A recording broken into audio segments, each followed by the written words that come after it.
I hope you guys are doing well. Welcome to drboycetv.com, the home for intelligent Black people. My name is Dr. Boyce Watkins. Today, I'm going to talk about Democrats, and I'm going to talk about Democrats in particular, but actually this can be applied to Republicans. And I want to explain to you why politicians love to talk about slavery. Most politicians never experienced slavery. They never went through it. They never experienced Jim Crow. They never experienced racism. But why would they be so quick to talk about it? And it has to do with a big lesson in empathy. And my wife actually briefed me to some of this, as well as Dr. Nicole Price. So what I'm going to do is break this down for you and help you understand the emotional manipulation of politicians. So hit the thumbs up button, get comfortable. We're going to get started on drboycetv.com right now.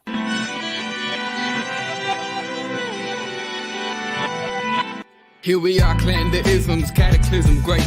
Our people out here struggling, trying to make it in this state. Everybody out here doing it, but we the ones too late. Now family, we the ones who gotta delegate.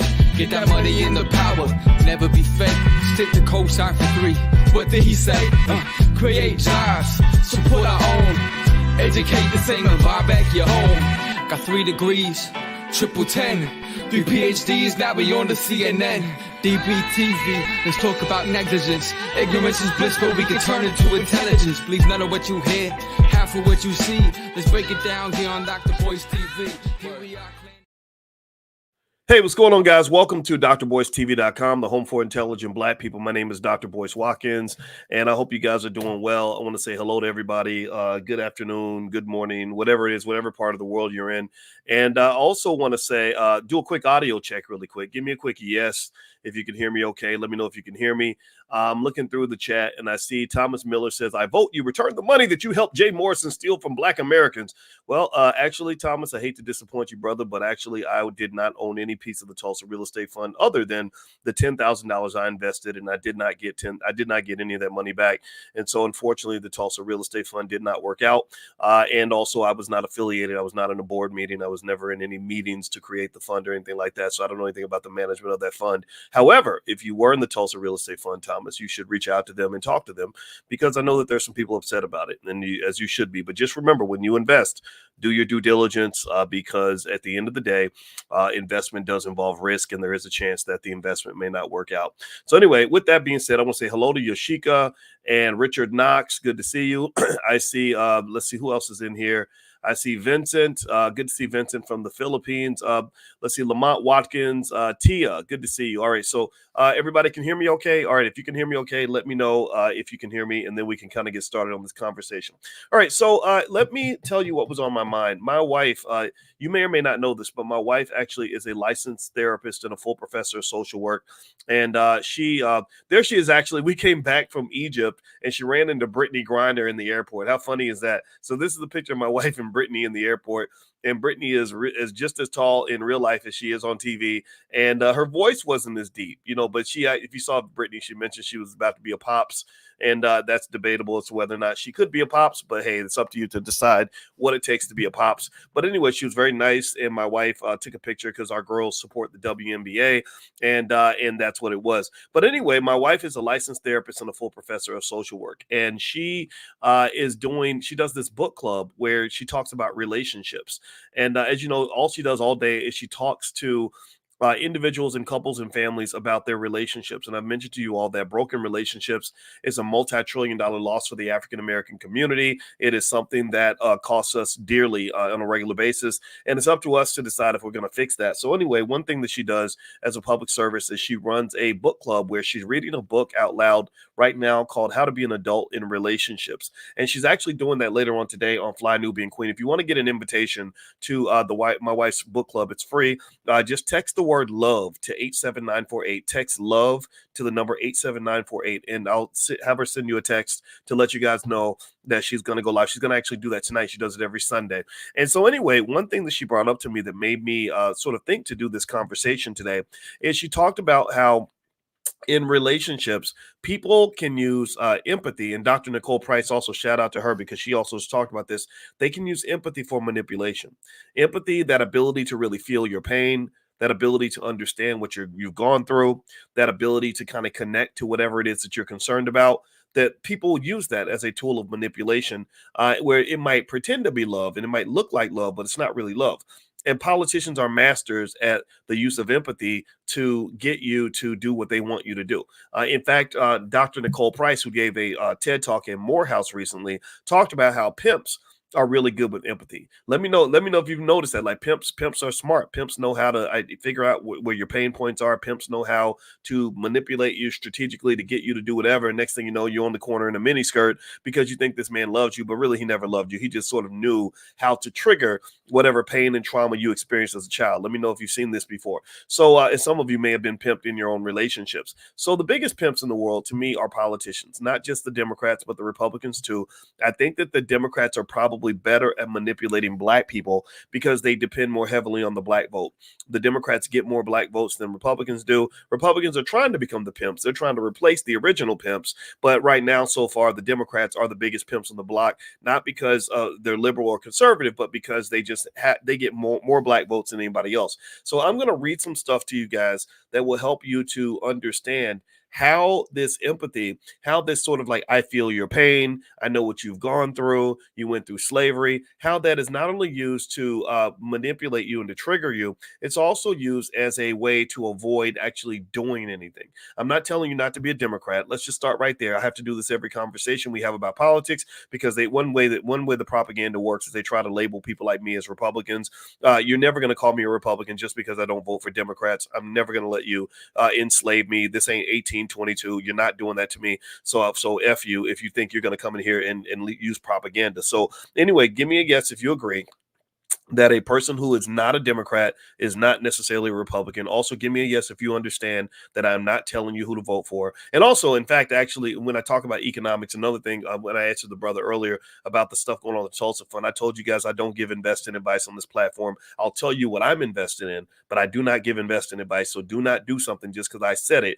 Do it because you've also done your due diligence and you feel comfortable taking on the risk. That's what's really important too, because I want to make sure we're clear about that. All right, so thank you for the yeses. Hit the thumbs up button, thumbs up, share, subscribe. All right, so let me share something with you.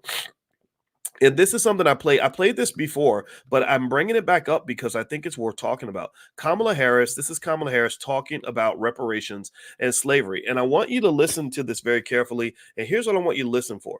I want you to listen for her empathy. I want you to listen for her telling, like reframing the problem, restating the problem, but not really providing a solution. This is a common tactic that is used by anybody that wants to manipulate. I'm not saying Kamala's the only pimp in politics. The Republicans will probably do the same thing as well. But I want you to listen for this as I play this. So I'm going to play this clip, and also let me know if you can hear it. I'll make sure my audio is good. Let me hit this button. Here we go. So they're asking her about reparations. So they're specifically saying, are you going to pay reparations to black people? So listen to how she restates the problem, but doesn't really offer a clear solution. Here we go. There has to be some form of reparations, and we can discuss what that is. But look, we're looking at more than 200 years of slavery.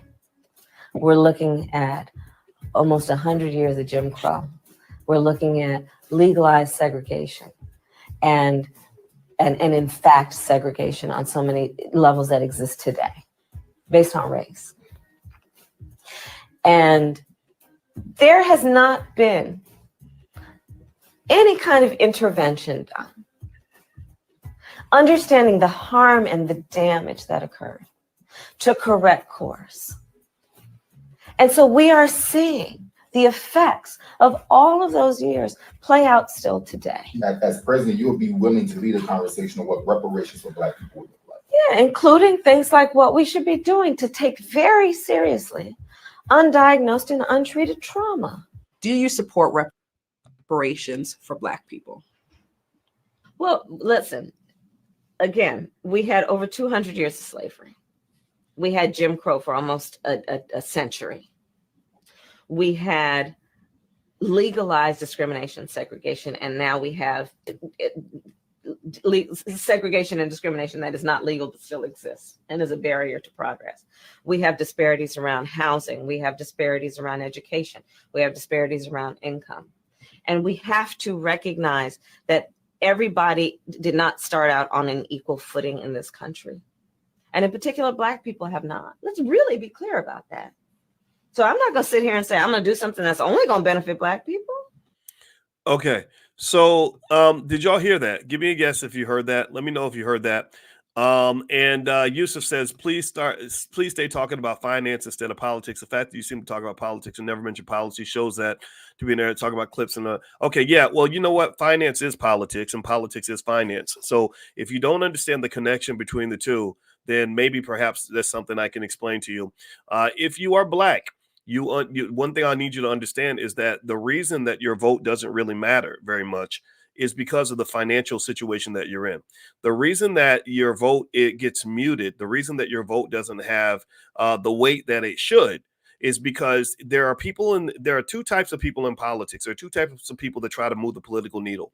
There are voters and there are financiers. The voters are the pawns. The voters are the people that get triggered on various social issues, whether it's abortion or it's reparations or it's something related to LGBT rights or whatever. That's what you are. You're the voter. But the people who move politics are the financiers. The people who spend the money are the ones who go out and buy the votes. They give them money so they can do one thing with that money, and that is to run marketing campaigns to buy votes. So you are the commodity. You're not necessarily the person who drives the ship. And let me explain. It's like if I run a farm and the goal is to raise chickens to be sold to KFC, the chickens may be the biggest group in the equation, but the chickens do not run the damn farm. Do y'all understand what I'm saying? The chickens do not run the farm. The chickens are the commodity on the farm. The farmer runs the damn farm. The people who pay for the farm runs the farm. The person who wrote the check for the farm owns the farm. Do you understand? So the problem is that you are the chickens on the farm, but you don't own the damn farm. That's why the Jewish community has 100 times more power in politics than your black ass will ever have. And I hate to say it like that. It's true. Their percentage of the population is like this. Your percentage is more like that. And they understand how to write a check. They understand how to raise money. They understand how to use their economic understanding to run multi-billion-dollar corporations. They're very intelligent in that way. So you, unfortunately, were led to believe this fairy tale that says that if you show up and vote after church, that you can somehow change policy. And what I would challenge you on before you get mad, because I know some people just get mad when I say this, and I get it. You get mad because I'm disrupting your schemata. I'm laying out something that you've never really heard before, because all they want to do is manipulate you. But before you get mad, I need you to instead of getting mad, give me proof. Give me evidence to show that black wealth has gone up as a result of who you voted for. Black people ranked dead last in wealth 50 years ago. Black people are dead last today. In education, we've been dead last. When it comes to families, our families have fallen apart. There are communities all throughout this country that have been run by the same political parties that have not gotten better at all. The violence has gotten worse, and they're run by Democrats. So again, I'm not here to tell you who to vote for. I don't do that. But what I am here to tell you is that if you don't understand why a finance professor will be talking about politics, that means you understand neither finance nor politics. America is not a democracy. America's not a damn democracy. Stop believing America's a democracy. Well, the Republicans are going to destroy our democracy. Your democracy is gone. Do you understand when they started allowing, go back about 10, 15 years, when people like Labor Secretary Robert Reich and others were very concerned about landmark Supreme Court decisions that allowed corporations to basically be treated like people. And they said, so you can give a bunch of money and basically your money became a vote.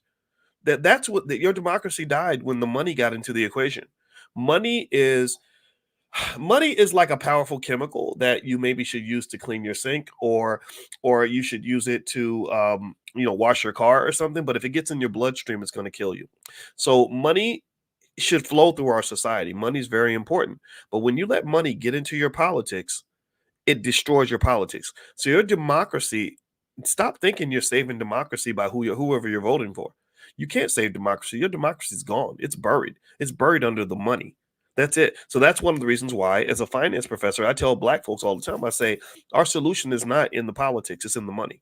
And once you get the money, then you can control the politics, because the money controls the politics. And I'm not the only one who said this. Dr. Claude Anderson has said this in his book, Powernomics. You can get a copy at powernomics.com. He's a great man. Everyone should hear from him. There's a reason why the politicians don't want you reading Dr. Claude Anderson. There's a reason why they ignore Dr. Claude Anderson. There's a reason why they don't want people like him at the table. They'd rather talk to Plies or D.L. Hughley or somebody who's going to go ahead and go along with the program, or Ricky Smiley, who's going to say, everybody need to just throw up and vote. You got to all throw up and vote. Don't throw up and vote, then you don't count because you got to go vote. Don't be asking no questions, y'all. Don't be asking no questions. You heard Ricky Smiley talk. I mean, he sounds ridiculous, the poor guy, but I hope he's not as dumb as he sounds. He sounds incredibly unintelligent, but he's literally just listen. I mean, it's crazy. And it's like there's no logic, there's nothing there that makes sense. It's all built on the same model of let's scare the hell out of black people and get them to do the exact same thing they do in every election. And then somehow magically they think things are going to get better, and they never get better. Maybe because you don't want to get better. Maybe it's because you believe that if we just preserve the status quo, then that's the best that we're ever going to get. That if we start, sort of protesting the idea that that colonizers are beating the hell out of us, that they're going to beat us worse because we're protesting. I don't know what the logic is over there, but it doesn't make any sense. And you really shouldn't do that. And what they're doing is unfortunately downright criminal. It's downright criminal because you can't logically provide any proof that this is significantly improving the lives of black people. You can point to policies that they're passing on behalf of other white folks. You can say, well, they're allowing access to childcare, or they've got a housing tax credit that benefits black people too. Okay, I hear what you're saying, but I want you to go back and show me where black wealth is actually going up as a result of any of these policies. You really can't show that because it is the actions of individual black people that are making the difference, not the politics. So anyway, do me a favor, hit the thumbs up button, thumbs up, share, subscribe. My name is Dr. Boyce Watkins. Tomorrow or this week, we're actually doing, if you want to learn real black history, we actually believe that our people should be teaching our own kids. And so we brought in Cody Ransom, who's an expert on Black Wall Street. He's about to do a 6-week masterclass on the true history of Black Wall Street and all the things that they're never going to tell you in school. So if you'd like to take a look at that course and sign up, you can go to b1wallstreet.com. You saw Cody Ransom here the other day. He's extremely talented, extremely intelligent. He's also coming to the All Black National Convention. The All Black National Convention is in Chicago, Illinois. It's right outside of Chicago, actually, in Lombard, Illinois. And it's a gathering of intelligent black people from around the world who want to solve problems for our community. Every year we sell out, and our goal is not to have, tens of thousands of people. That's not our goal. We don't bring in a bunch of rappers and celebrities and a bunch of nonsense. We do have some rappers that participate, but they have to show that they're really committed to the issue. And we just bring in, a lot of doctors and lawyers and dentists and intelligent black people and families and mothers and fathers and teachers and activists and social workers and therapists that really want to solve our problems. This is our institution. We're not sponsored by the Democrat or the Republican Party, so you can be a member of any party you want and nobody's going to shame you. It's also not sponsored by corporations. We don't do Black Liberation brought to you by McDonald's. We do this every year. This is going to be year number 9. So if you'd like to join us, just go to allblacknationalconvention.com. That's allblacknationalconvention.com. Okay, so anyway, let me keep going here. And it's October 25th through the 27th. That's the date of the convention if you want to join us there. All right, so we're talking about empathy and how politicians use empathy to manipulate voters, and how this is something that's used particularly. My wife, actually, as she was preparing for her book club tonight, where she's reading a book called How to Be an Adult in Relationships, she came into me. She said, Boyce. I said, what? She said, oh, she read a segment in her book where they talked about how a traumatized, abused person is especially vulnerable in love relationships, because a person who is traumatized and abused has a lot of pain. A person who's traumatized and abused has a lot of really toxic, negative memories that they're kind of carrying. They have this baggage. And a person who manipulates you in a relationship, tell me if you've ever seen this. A person who wants to manipulate you in a relationship will connect to you, give you a false connection by connecting to your pain. Like, they'll talk to you like, oh gosh, I know it must have been hard for you to be abused. Oh, I know it was hard when that man left you. I know that must have just broke your heart. It must have been terrible for you. You deserve better than that.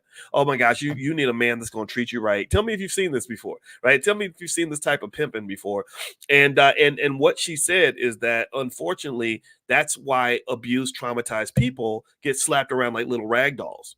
They literally get slapped around like rag dolls in one bad relationship after another, because because unfortunately they can attract people who in a predatory nature will connect to their pain just so they can manipulate them into doing something that they need them to do or doing something that's not in their best interest. She said that it's okay to connect to the pain if you truly want to help the person. Like if you're truly trying to make their life better, truly trying to help them, then yes, it is important to acknowledge the pain. But what you have, and shout out to Dr. Nicole Price, who spoke on this as well, is you have these sort of false connectors who come along, and she actually used an example of a pimp who was really good, the pimp in her neighborhood who was really good at empathizing, who was really good at basically knowing what you're going through, knowing how you're feeling, and he could talk you through it, and the next thing you know, he's got you out here, being pimped. And so anyway, she's going to do her book club meeting tonight. If you want to join her book club and get an invitation, just text the word love to 87948. I think you're going to like what she has to say. Text love to 87948, and I'll have her send out an invitation. But long story short, one of the things when she brought that up, she said that's what the Democrats are doing to Black people. They every time they'll talk about what you're going through, but they don't actually do anything about it. If you listen to them carefully and you say, okay, now that you've mentioned, if you listen to Kamala's statement, the one I played earlier, Kamala basically did a really good job of summarizing everything Black people have gone through. So they say, well, what are you going to do? Are you going to pay reparations, right? So she could just say yes or no. She could just say, I support reparations for African Americans, period, right?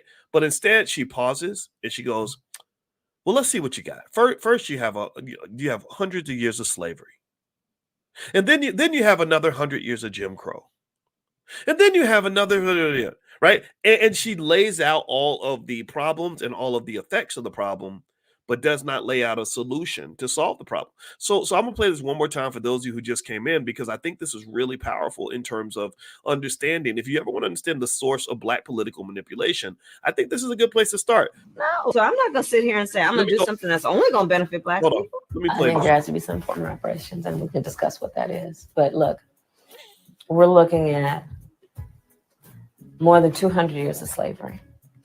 We're looking at almost 100 years of Jim Crow. We're looking at legalized segregation and in fact, segregation on so many levels that exist today based on race. And there has not been any kind of intervention done, understanding the harm and the damage that occurred to correct course. And so we are seeing the effects of all of those years play out still today. As president, you would be willing to lead a conversation on what reparations for Black people would look like. Yeah, including things like what we should be doing to take very seriously undiagnosed and untreated trauma. Do you support reparations for Black people? Well, listen, again, we had over 200 years of slavery. We had Jim Crow for almost a century. We had legalized discrimination, segregation, and now we have segregation and discrimination that is not legal but still exists and is a barrier to progress. We have disparities around housing. We have disparities around education. We have disparities around income. And we have to recognize that everybody did not start out on an equal footing in this country. And in particular, Black people have not. Let's really be clear about that. So I'm not going to sit here and say I'm going to do something that's only going to benefit Black people. Okay, so I'm curious. I'd like to get your opinion. Do you, in that statement, yes or no, do you feel that she was saying that she's going to address reparations, that she's going to actually pay reparations to Black people? Did anybody get that impression? I think someone said that she said something like, well, yeah. Yeah, I mean, it seems to me that if she was going to pay reparations, she would say in clearer terms, she would say, yes, I support reparations for Black people in America. Like that would be just, I mean, that's a clear statement. That's not a hard statement to make. Instead, she took a statement that could be made in 10 seconds and stretched it out into, almost like a white version of a Black history lesson that lasted a good 2 or 3 minutes. The lady didn't say, I want you to state the history of Black people in America.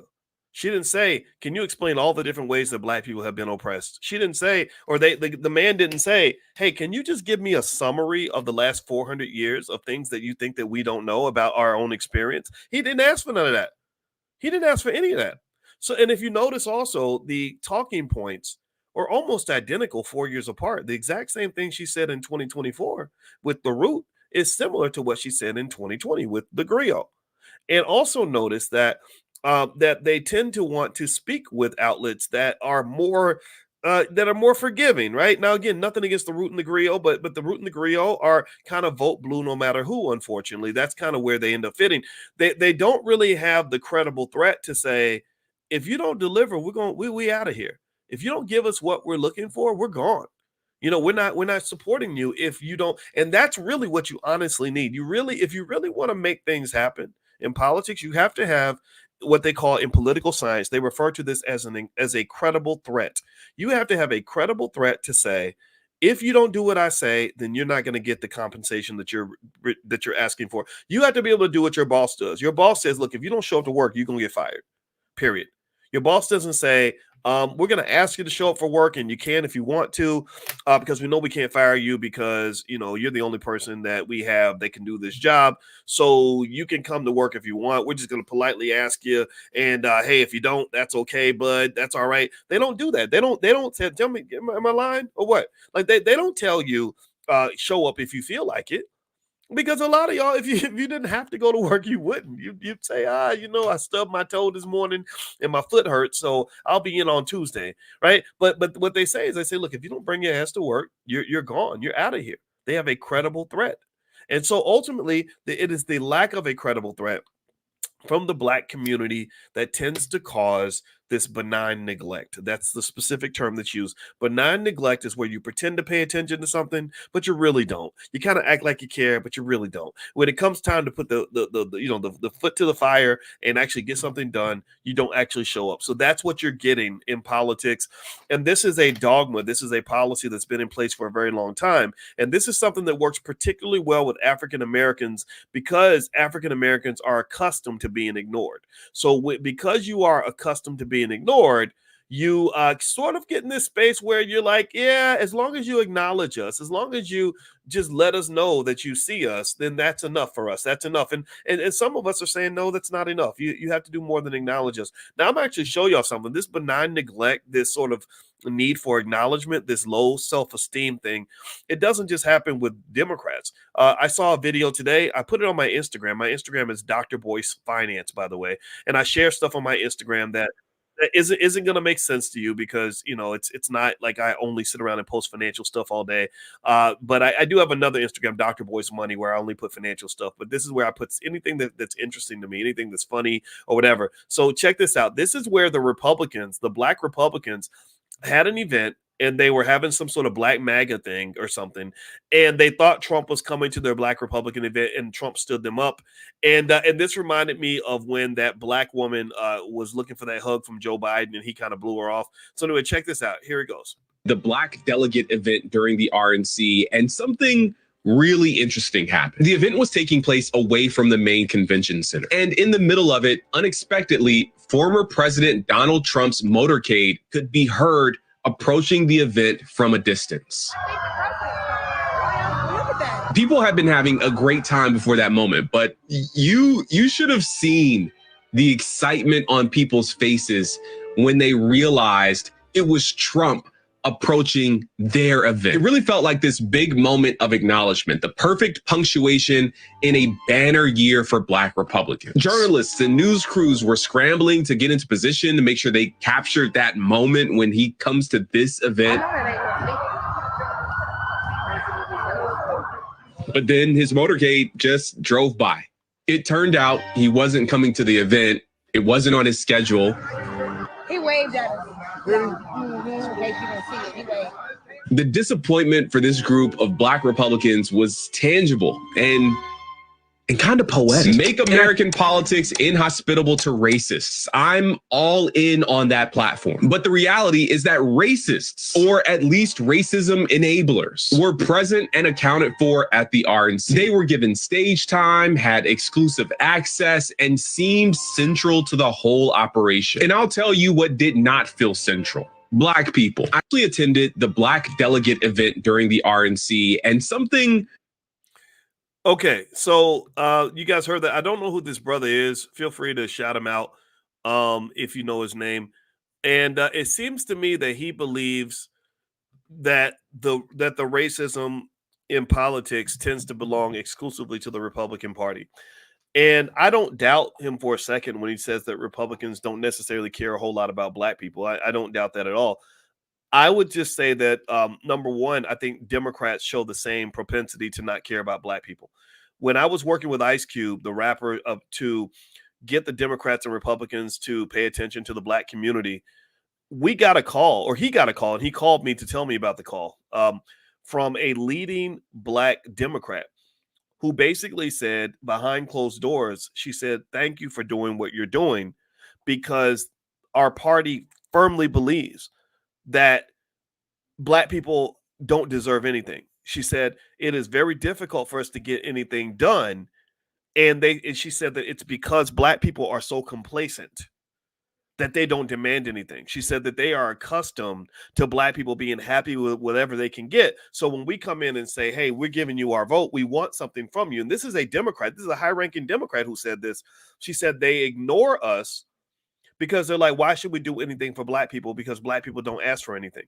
And I saw this personally myself when I also worked with a guy named Russell Simmons on a mass incarceration campaign in 2013. We approached the Obama administration, and all we did was we asked them to just keep a campaign promise.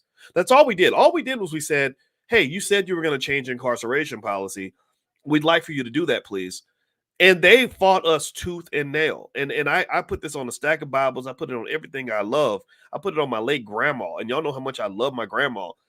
I couldn't believe it. I was absolutely floored by how hard they worked to make sure that they didn't have to do anything. We had to put weight on them. We had to use celebrity names. Russell knows all the celebrities. And it was honestly just when Justin Bieber tweeted out a link to the letter I wrote to the president. It was literally, like, you had all these celebrities. I'm talking about Will and Jada signed the letter. Chris Rock signed the letter. Even Lil Wayne and Rick Ross signed the letter. Probably as a favor to Russell, not as a favor to me, because I have an issue with some of these rappers. But it was literally Justin Bieber tweeting out the hashtag and a link to the letter that caused it to trend to be the number 3 hashtag in the world. And that it was only then that they eventually said, "Okay, we're going to do something to get this heat off our back." So what happens with politicians, I think you got to understand this. And this is why, unfortunately, our community collectively is not mature enough to play the game of politics at the highest level, is you got to play hard with these suckers. You got to be serious. Do you understand what I'm saying? You got to be a grown-up. You can't be no damn little kid. You can't show up begging. You can't show up like a punk. You can't show up asking politely. You got to demand. You got to make them do it. Do you understand what I'm saying? So I'm not telling you not to be a Democrat. I'm not telling you not to be a Republican. That's up to you. What I'm saying is, if you're going to be a Democrat, be a serious damn Democrat. If you're going to be a Republican, be a serious Republican. If you're going to be independent, be serious about that. Be serious about your community. Defend your community. Fight for what you believe in, and stop letting these people finesse you into a bunch of nonsense. And so anyway, I'm going to read something to you guys. I looked up some different ways that empathy is used in fake relationships to get people to think that you care about them when you really don't. And I'm going to read this to you, and you can do with this as you wish. Before I move on, do me a favor, hit the thumbs up button, thumbs up, share, subscribe. This podcast is on Spotify. If you look up the Dr. Boyce Breakdown on Spotify, you can find it there. Also, tomorrow, the 19th, we're starting the Black Investors Cup. It's too late to sign up. It's already sold out and everything else. But if you want to follow along, you can. I believe deeply in my background. I'm a finance professor, and I believe deeply that all Black families should know how to invest. I believe that Black ownership, Black wealth, Black businesses, Black investing is the key to Black liberation. I'm not a big fan of us thinking that voting is going to do it, because we've tried that. We tried voting 60 years. That's fine. Keep voting. But as you're doing that, make sure you build your wealth. So if you'd like to learn more about the Black Investors Cup, feel free to go to blackinvestorscup.com. Also, we're going to do group trips to different countries and stuff like that. We just went to Egypt. We're going to go to Black Wall Street in Tulsa in November, and then we're going to go to Ghana, I believe, in the spring. So if you'd like to join the B1 Travel Club and be notified, text the word travel to the number 87948, and I'll let you guys know when we plan the next trip. Text travel to 87948. All right, so let me read this to you.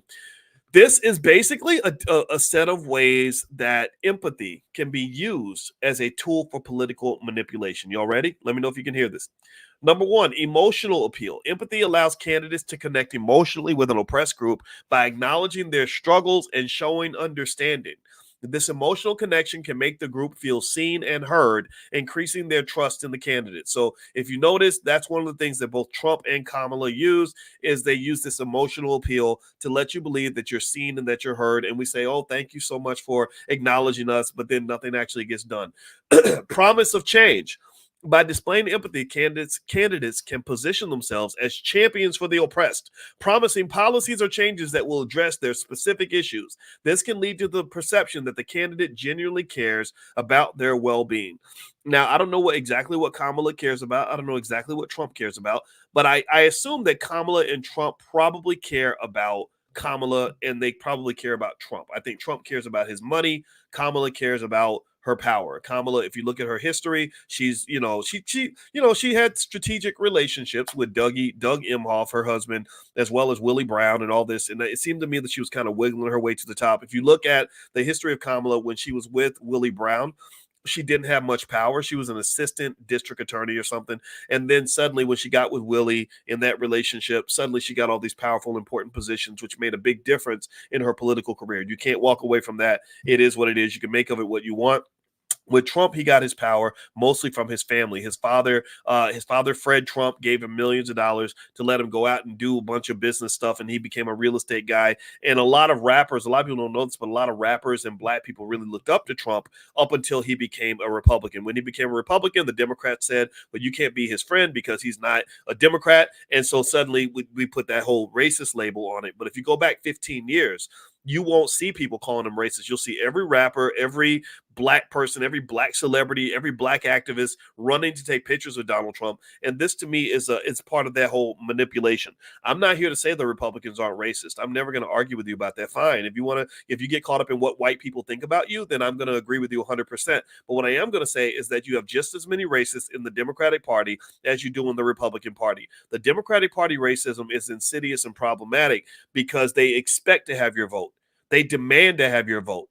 They tell you that you have to vote for them damn near. They will ridicule you, chastise you, abuse you, and disrespect you because you did not vote for them. They show up and they say, bitch, you better give me your vote, ho. And they literally just yell at you like a damn pimp and then get mad because you say, I don't think I have to vote for you. I'm not going to vote for you. And then they get into voter shaming. Tell me if you've seen this. That's when they get the Ricky Smileys and the Roland Martins and the D.L. Hughleys to call you dumbasses and to attack you and to abuse you the same way a racist would.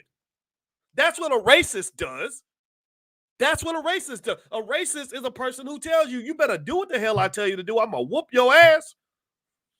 So you tell me where the racism's at. Stop telling me that only the Republicans are racist. If you are in my face telling me that I can't do what I want to do as a free American, you can kiss my whole entire black ass. I told y'all about I told I'm sorry. D.L. Hughley, I have no idea why this guy got on the phone with me and had that crazy conversation we had. It was the weirdest discussion I've ever had with another person.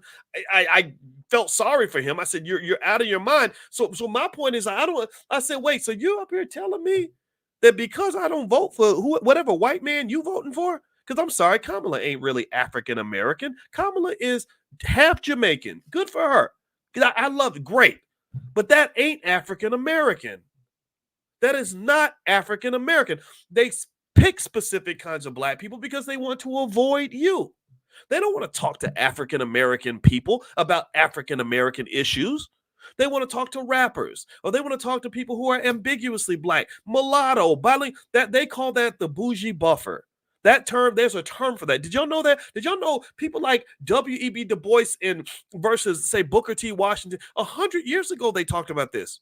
100 years ago, they talked about the Bougie Buffer. The Bougie Buffer is the boule and the mulatto and the black person who's kind of black because they come from a black country, but they're not really African American. Nothing against those individuals, by the way. I'm not making fun of anybody in that group, but unfortunately, some people are positioned in the Bougie Buffer, the Divine Nine. I love y'all. My sisters are AKA. All y'all AKAs.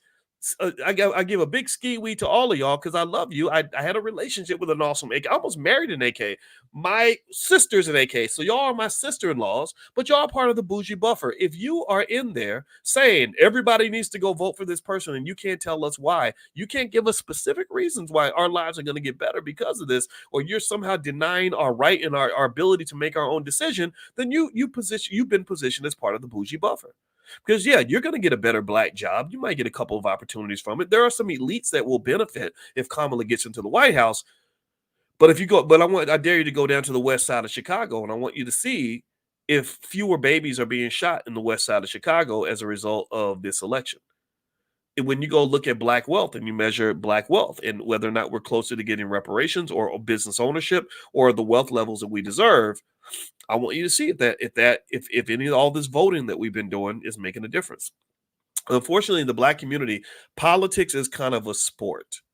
Politics for you has been made into a sport where you cheer for your favorite team, not because it's going to make a difference in your life, but you do it because that's just your favorite team. It's the same way I cheer for the Dallas Cowboys every season. It breaks my heart because they suck and they always get beat in the second round of the playoffs. But never once did I ever believe that the Cowboys winning the Super Bowl is going to help me pay the rent. Never once did I ever believe that the Dallas Cowboys scoring a touchdown means Jerry Jones is going to send me a check. But I have my favorite players. Deion Sanders is one of them. That's the only football jersey I have on my wall behind me because I love Coach Prime. I love what he does. But at the same time, I don't ever make the mistake of believing that somehow the Dallas Cowboys' success should be more important than the success of my family. And never have I believed that the two are connected. So it's okay for you to vote for your favorite Democrat. It's okay for you to cheer for your favorite Republican. There's nothing wrong with any of that. But where the mistake is made is somehow believing that you not doing what you are told is going to be the end of your freedom, the end of democracy, or your life is going to be destroyed. That is not true. That is not true. Don't tell me about Project 2025 and try to scare me with Project 2025. Y'all don't understand. The project you need to worry about is Project 1985. That was a glaring success. Project 1985 was when they dumped drugs in your black community, and no Democrat stepped up to stop that. They dumped crack cocaine in your community, so half your damn babies ain't got a father in the house. Project 1995 was called the Biden Crime Bill. The Biden Crime Bill was an enormous success in the genocidal extermination of black families. Now you have a community that is 100% matriarchal where the women are running the show because they feel like the men can't be depended on. Project 2034 is a project that I'm worried about because you know what Project 2034 is? You know what that is? That is where they allow so many people from south of the border that they bring into the country to be here in this country. They give them a fast track to citizenship so that they can annihilate the black vote. They don't mind hearing from black people, but they do not like hearing from intelligent black people. They don't mind hearing from ignorant folks, but they don't want to hear from people who are thinkers. They don't mind hearing from black people who do what they're told, but they don't want to hear from black people who are demanding something in exchange for their vote. So Project 2034, they don't call it this, but this is what it is where they open the border, the southern border, which they've already done this, and they're letting in millions of people from other countries. They're being brought in. Tell me if you've seen this. Let me know if you've seen this. They're being shipped into black communities and being given resources that the black people can't even get. They're giving them money that black people can't get. This was on the Breakfast Club. There was actually somebody on the Breakfast Club who was talking to Charlemagne about this.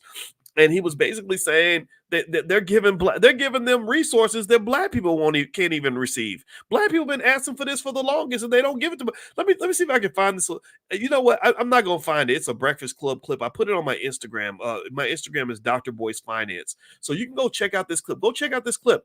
They literally so the goal is, okay, we're gonna flood the country with people from other countries, train them on how to become Democrats, so that eventually we can dilute and eliminate the black vote. So not only is your vote pretty much ineffective in changing the condition of your community, the mild effectiveness of your vote is going to be eliminated. They're going to get to a point where they don't even have to talk to you in order to get elected. They're just going to go right to the Venezuelan community or something like that. They're not going to talk to you.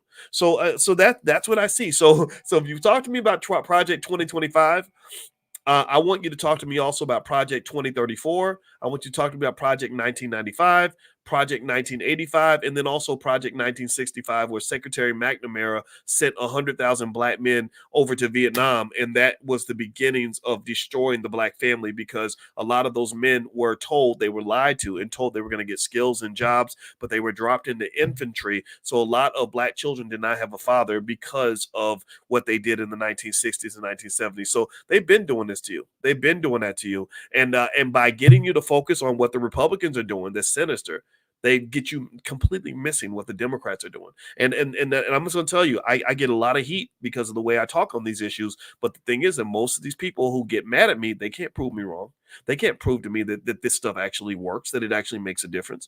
They can only get mad at me because they're like, damn, we're not used to black people actually using their brains. We want black people to simply do what they're told. And that's just wrong. That is absolutely wrong. Anyway, I'm done talking. I'm finished.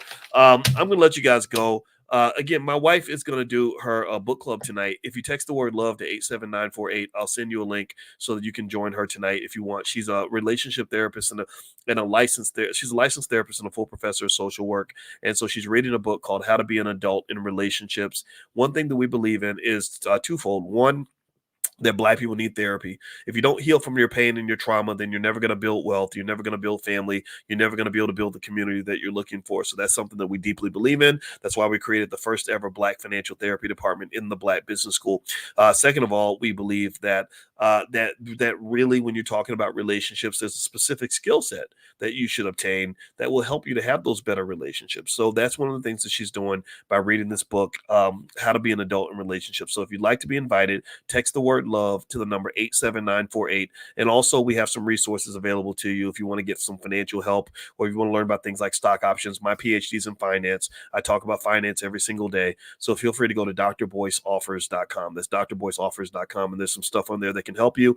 And every morning we do Money in the Morning financial consciousness training. It's 100% free to the community. We talk to millions of people, and our goal is to fight. We are putting, if you want to know what the agenda is, the goal is to basically put us in a place where there's a segment of our community that leads the world when it comes to economic intelligence. I believe that if we put as much energy into our wealth as we put into basketball, football, rapping, twerking, voting, praying, marching, and all this other stuff that we do that isn't working, I believe that that's how we're going to win. So if you want to, so don't sit back and admire what the Jewish community's done.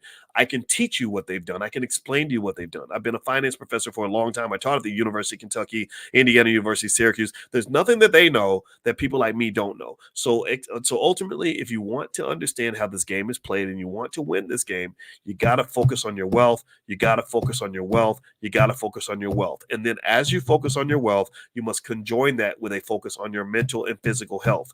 You must focus also on your relationships, your families, your getting married and staying married if you can, having children that are mentally and physically healthy, disconnecting from all the things that are built to destroy you. Like, for example, this false idea that somehow every black child in America needs to be educated at a school being run by white people. That does not work for you. That has harmed you. That has created a bunch of little colonizers who have in blackface. Literally, you have colonialism in blackface. It's the craziest thing in the world. Like, we literally will get super educated and become our own worst enemies because they taught you how to shoot the gun. They taught you all the military tactics, and then you're using those tactics against yourself as opposed to in a way that's going to benefit you. So it's not about what you know how to do. It's really your value system that matters the most. It's not what you can do. It's what you do with what you can do. It's not just the skill set you have. It's how you apply the skill. Give me a yes if you understand. It's not just what you can do. It's why you're doing it and who you're doing it for.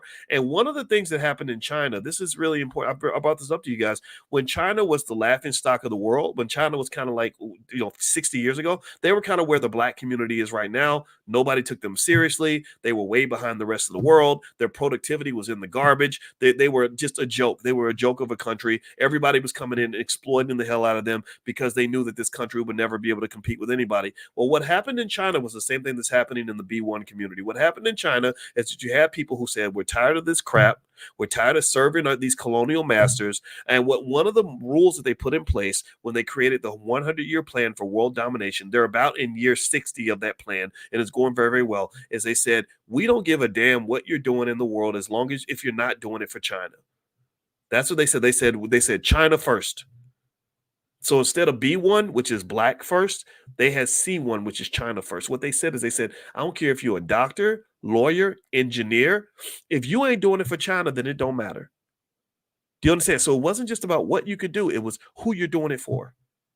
It wasn't just the what and the how. It was the why. And so what I ask any black person who's out here, who's you think you fancy, okay, you got your bachelor's, you got your master's, you got your JD, MBA, PhD, you got all these letters behind your name to make you feel better than other people, right? Okay, fine, I get that. But who are you doing it for? You're a plumber. Who are you plumbing for? You're a medical doctor. Who are you supporting as a medical doctor? You're an investment banker. Who are you doing it for? And show me how the majority of that effort is being applied to the people that you love. Because it doesn't matter. You could be the best chef on earth, but if your family is starving, then who gives a damn that you can cook? Nobody cares about that. So we have to redefine what it means to even be black and successful. A lot of us think success means, and I see this a lot. I see, like black women are killing it. We know black women are doing great in terms of education and starting businesses and getting great jobs. There's so many spaces where you can go in and you see black women at the highest levels, black faces in high places. I'm all for that. But one of the things that you have to be careful about is that I see a lot of people who will assume that they're doing better than you because a white man gave them a better job than he gave you.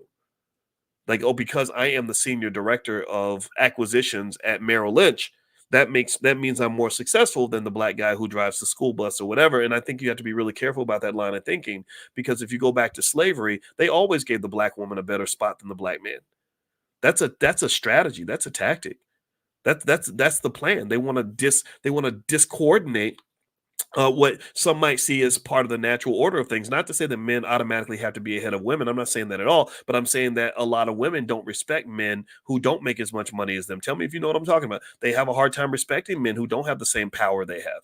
And so if they make that a disproportionate process, like if they put the cart in front of the horse, so to speak, if they come into your community and they say, we're going to marginalize the men, we're going to isolate the men, we're going to leave the men broke, busted, and disgusted, we're not going to hire the men for the same jobs we'd hire the women for, then what you do is you create this community full of high-powered women and a bunch of broken men. And next thing you know, the women don't want to marry the men and the men don't want to marry the women. And then at that point, you've succeeded. Divide and conquer. You've busted up the community, and a community that's busted up in that way is a community that's very easy to oppress. It's very difficult to oppress the black community when the men are strong and the men are capable and the men are on top of their game. It's very hard to do that. You can't walk in my house. I'm a strong man. I'm not scared of nobody, period. You can't walk in my house and oppress this house, because me and my wife stand unified against that oppression. It's not like I'm sitting in the basement, eating Cheetos and waiting for Massa to call me and offer me a job. No, I run a business. I am a serious player in this household. I don't lead by myself. My wife leads as well, because she gets her respect. She's a PhD. She gets all that respect. I take nothing away from that. I applaud every single thing she accomplishes. But at the same time, oh, you best know I'm showing up. Oh, no, you're not talking to my wife and not talking to me. That happened actually on our trip to Egypt. There was a brother that I respect. I'm not going to say his name because he may not want me to, but he was sitting with his wife, and the kid in the seat behind her was kicking the seat. And she turns and talks to the kid and says, could you please stop kicking my seat? And she talks to his mother and says, could you please ask your son to stop kicking my seat? And then the husband of the lady that she's talking to, who's the father of this kid, starts barking at this man's wife. And he turns around, he says, no, you don't talk to my wife. If you want to talk to my wife, you talk to me. That's what he stood up and he said, no, I'm intervening in this situation. So ultimately what happens here, pay attention now, is that there are people that come into the black community looking for votes, and they say, we don't want to talk to the men, we want to talk to the women. They say, we want the women to talk and the men need to shut up. Tell me if you've noticed this. Does anybody else notice this, or am I the only one? Give me a guess if you notice this. When they talk to the black community about politics, they tend to say that we want the women talking and we want the men to shut up. We don't even want the men in the room. When the black man shows up in the room, because the black man has come back. He's come back from the mass incarceration that you dumped on us with the Biden crime bill. He's come back from the crack cocaine epidemic that you put on us in the 1980s. He's come back from all the bullshit hip hop music that you've been dumping on our community, making us hate our women and disrespect ourselves. So black men have shown back up. Black men in droves and by the millions are back and saying, no. If you want to talk to my woman, you're going to talk to me. and they don't like it. They don't like it. They don't like. I'm gonna tell you, my wife. Let me just tell you, just personal. My wife is a light-skinned black woman. She could easily fit into any space of white people. Like she fits into that. If she wanted to be part of that bougie buffer, the mulattoes that kind of buffer the politicians and whoever from having to deal with the black community, she could be in that space. She could be part. She could have been an AKA. The AKAs invited her in mainly because she was light-skinned and gorgeous, right? But she comes from a space where the men matter. And she got that from her mother. Her mother and her father taught her that. Her father was a college professor just like me. So what tends to occur is that my wife says, yeah, I have an opinion. Yeah, I'm free and I'm a womanist. I can do what I want. But my husband matters too. So let me go talk to my husband. And let me tell you, anybody who's coming in and trying to manipulate you, they don't want to talk to your husband. That car dealer that wants to sell you that car. Tell me if you know what I'm talking about. Tell me if you get my analogy. The car dealer who's trying to finesse you into buying the car, he don't want you to say, I got to go talk to my husband first. The politician who's trying to get you to go vote blue no matter who, they don't want you to say, well, let me get influenced by my husband. Let me find out how he feels. Because here's the thing. A lot of black men feel screwed by the Democratic Party. I know a lot of straight black men who say, wait a minute, what's in it for me? There ain't nothing in this for me. Everything you're doing is feminism, gay, trans, all this other stuff. There's nothing in this for me. The Biden crime bill sent me and all my homeboys to prison 25 years ago because not because we did anything major, but because we were caught in a situation. There ain't nothing in this for us. And so the women, there are smart women that are listening to the men that are saying, yeah, we understand how you feel. And I think that what is interesting to me is how often I will see some black face in a high place, some person in the bougie buffer who will simply, quite honestly say, black men need to shut up, or black men are ignorant, or black men are Russian bots. Tell me if you've seen this. You tend to see them on MSNBC. You tend to see on MSNBC either gay men or black feminists, maybe who are married to other women or married to a white man, who will talk about straight black males like we're the devil. Talk about straight black men like we don't even deserve to have a voice. And I think so. What you're really seeing right now is you're really seeing the reawakening of the black community. You're seeing kind of the African American version of the Arab Spring. You're seeing a scenario where black men are saying, no, I'm sorry. We matter. We're here. We're here, and we're going to use our voice. We're going to have a conversation. And there are women who are going to listen to us, whether you like it or not. And it doesn't mean that they can't make their own decision. I support every person making their own decision. I told you that. But if you're going to tell me I ain't going to have a voice, oh, that's a problem. Because you will not come into my house and talk to my wife about something that's going to happen with this family and not have me sit down in the living room, take my seat, and say, so what are we doing, babe? What's going on right here? What is he asking? What's happening here? Sorry. So this is what's happening in my view. This is what I'm seeing. And this is why the Democratic Party is sick of the black community, because they're tired of men finally having a voice. So I say, anybody who has a voice, keep using your voice. Your voice is important. Your voice matters. It matters just as much as the high-powered women who are wearing the chucks and the pearls. No disrespect. I told you, my sisters in AKA, I love all of y'all. But at the same time, it has to be an issue that involves the whole black family and not just what black women want because you identify with Kamala Harris or whatever. I don't have any problem with that. But at the same time, I don't identify with her as much because I identify more so with an African-American woman who's married to a black man. If Barack Obama has shown up married to a white woman, tell me if you agree with this. If he'd shown up married to a white woman and expected black women to be loyal to him, you would have flipped out. Tell me if you agree with that. I think there are a lot of black women who are getting mad at black men, like, you ain't loyal to Kamala. And I'm sitting here looking at her kissing Dougie on the screen. I'm like, well, what she need me for? She don't need me. She got Dougie. She got Dougie and all his Jewish friends. Let them go support her. She's not from my community. She's not African American. She don't believe in marrying a black man. She don't, what is there for me? There's something there for you. I get that. I respect that. But there's nothing there for me. So you know what? In this next election, maybe we're just going to have different voter outcomes, right? Seriously, like it's okay. I don't know who my wife is going to vote for. I don't ask her. I don't say, hey, babe, I need to monitor your vote and make sure you vote for who I tell you to vote for. I don't do that. So why are y'all doing it to the men? Let the men vote for who they want to vote for. Maybe they like Trump for whatever reason. There's nothing wrong with that. So I think that what has to stop is the silliness and the disrespect. To summarize it and make it very clear and very simple, people can do whatever the hell they want. Just vote for who you want to. And then after you're done voting, get together and get back to the business of rebuilding your families. After you finish voting, get together and get back to the business of dealing with the fact that trillions of dollars in your wealth has been extracted from you for the last 200, 300 years. After you finish voting, get back and go back to your neighborhood and say, well, why are our kids getting shot? Why are so many people struggling financially? Why are our families? Why do we think that a broken Black family is the standard now? Who told you that? Who told you that your children don't deserve to have a father in the house and acted like that was okay? It's not okay. It's not okay. A lot of little kids get molested because they don't have a father protecting them. That's not okay. And if you think it's okay, then I think you need some help. I really do. Anyway, I'm done talking. Thank you for listening. I hope you guys have a great day, and I'm going to get out of here. And again, just before I let you go, if you could hit the thumbs up button, thumbs up, share, subscribe. Also, tomorrow morning, we're going to do financial consciousness training. We do this every single morning. If you want to know why my nose is a little stopped up, it's because I still got that cold from Egypt, so I apologize for that. But if you text the word money to the number 87948, I can send you a training I have called How to Make Money Without Working.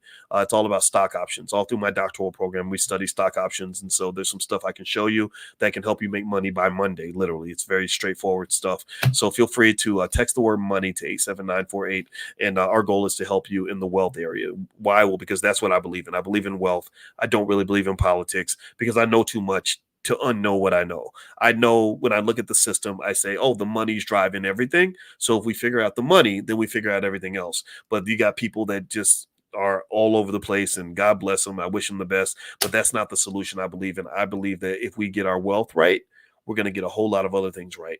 In fact, the reason that white man got his foot on your neck is because you ain't got no bread. You don't have any wealth. So you have to sell yourself and your children into slavery in order to get what you need. And that's not how an empowered group of people live. If you're going to be free, you're going to have to work for it. You're going to have to make sacrifices. You're going to have to be military minded, and you're going to have discipline. And that's something that is not encouraged. Discipline is not encouraged in our community. We're encouraged to be a bunch of punks and cowards who are scared all the time. And I personally think that's why you're losing. So let's stop losing. Let's become winners. And not everybody's going to get it, but for those who get it, I applaud you. God bless you. Have a good night, everybody. I will see you soon. And this podcast is on Spotify. So if you want to check it out on Spotify, feel free to look up my name on Spotify. And also, last but not least, the All Black National Convention. It's the only independently sponsored gathering for intelligent Black people out here. My wife and I show up every single year, and hundreds and hundreds of you get together. And what we do is we gather 60 or 70 experts from our community to solve our problems. Brother Nuri Muhammad from the Nation of Islam is one of our keynote speakers. Lamar Tyler, the Black millionaire maker, is going to be there.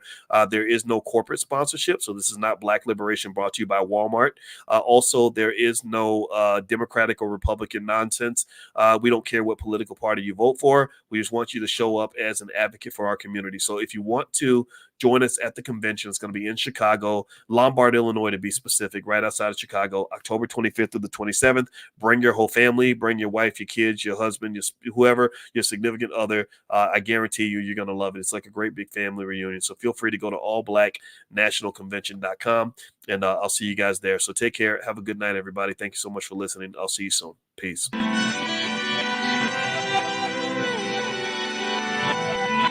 Here we are, clan the isms, cataclysm great. Our people out here struggling, trying to make it in this state. Everybody out here doing it, but we the ones who late. Now family, we the ones who gotta delegate. Get that money in the power, never be fake. Stick to co-sign for 3. What did he say? Create jobs, support our own. Educate the same and buy back your home. Got 3 degrees, triple 10. 3 PhDs, now we on the CNN.